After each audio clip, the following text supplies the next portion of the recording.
Back, everybody. It's just about 13 after, time for us to go behind the headlines. And the headline I see coming out of my own home state of Oregon while I've been away comes from the Oregonian, the state's largest paper, and a story that Noel Crombie put out called Prosecutions Continue Despite Legislation Allowing Medical Marijuana Retail Outlets.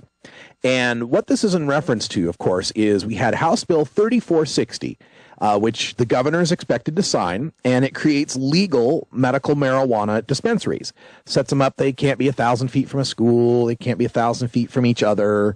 Various regulations, inspection rules, all the things that you would expect from a regulated system that activists in the state have been fighting for years. We put 2 initiatives on the ballot that failed, trying to bring some order, some regulation to what is an inevitable market.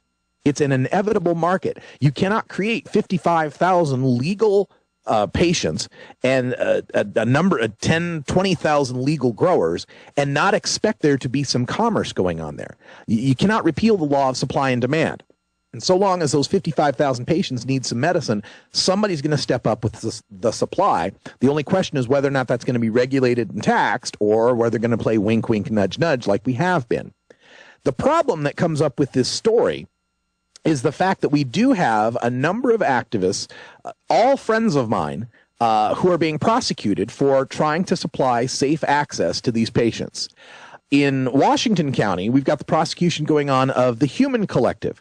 That's Don Morse and Sarah Bennett. Again, friends of mine, just for, full disclosure here. Being prosecuted for their dispensary operation, the Human Collective, that they had running in Washington County. Now, what's odd about this is the Human Collective is actually one of the models, if not the model, for the bill that just passed.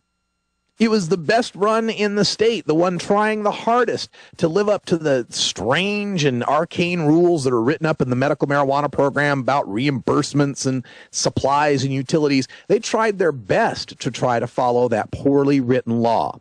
And in the way that they were operating, everything that they were doing, at least as far as I understand, would be the guideline for what we would do under this 3460 as to how a legal marijuana dispensary in the state of Oregon should run.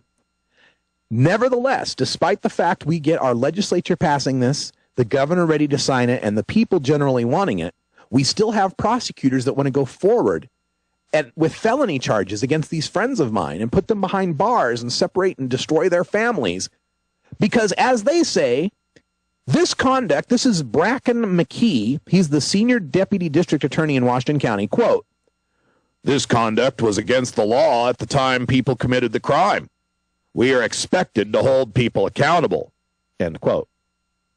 I see. So I guess the opinion of Bracken McKee, the DA in Washington County, is rules is rules. The rules is the rules. Doesn't matter that it's going to be legal now. Doesn't matter that these people were patients. Doesn't matter if they were helping other people that were patients. Doesn't matter there were no victims in this. Everybody involved with it wanted to be involved with it. Doesn't matter that we helped sick people. Doesn't matter that we were trying to follow a poorly written law. Doesn't matter to Bracken McKee. Bracken McKee's got rules to follow. And the rules are more important than the people and the families those rules will destroy. In Malheur County, that's way out in eastern Oregon, District Attorney Dan Norris says he will continue prosecution of his case on a dispensary. That would be the 45th parallel out in Ontario, Oregon. Again, friends of mine running this operation where they were helping out patients not just in Oregon, but a lot of people from Idaho, as we like to call them, red state refugees, people from the Boise metro area, from Caldwell, Nampa, who are sick and disabled, who live in one of the worst states in the world to live as far as a medical marijuana patient, driving 50 miles, driving 1 hour one way just to go get some medicine at this dispensary. Because, of course, Oregon, you're allowed to be a patient, doesn't matter where you're from. We don't have a residency requirement. So it was perfectly legal what was going on as far as Idaho, or far as Oregon was concerned. Perfectly legal that patients could come over there. But again, the DA there, Dan Norris, wants to continue to prosecute them despite the fact we have just passed a bill making medical marijuana dispensaries legal. And of course, in southern Oregon, we've got our friend Lee Duckworth, the Southern Oregon 4 down there, who are running the Southern Oregon Normal dispensary in Jackson County. And again, the Jackson County prosecutors want to move forward with that.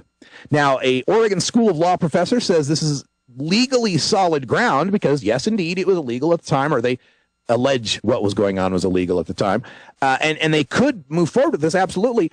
But the problem is passage of this bill is going to make things a little more difficult. How are you going to seat a jury, especially in Jackson County?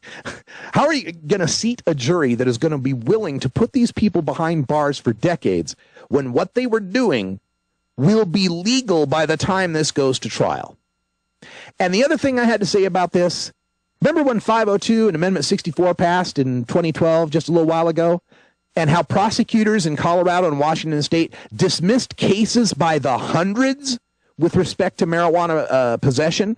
Denver DA Mitch Morrissey, City Attorney Doug Friednash said they'd stop pressing charges. In Washington State, Thurston County and Olympia, they said they'd stop pressing charges. Clark County, King County, Spokane, all these areas where they dropped charges against people because what they were charged with, while it was illegal at the time, and while they still were on solid legal ground to prosecute them for possessing marijuana, decided that, oh, we've heard the will of the people. We've heard the voice of the people, and maybe we shouldn't prosecute these people. I can only wish that the prosecutors in Oregon would get some of that common sense. Hey, that sound means it's 20 after, and I'm in Idaho, so it's officially 420. Toke 'em if you got 'em.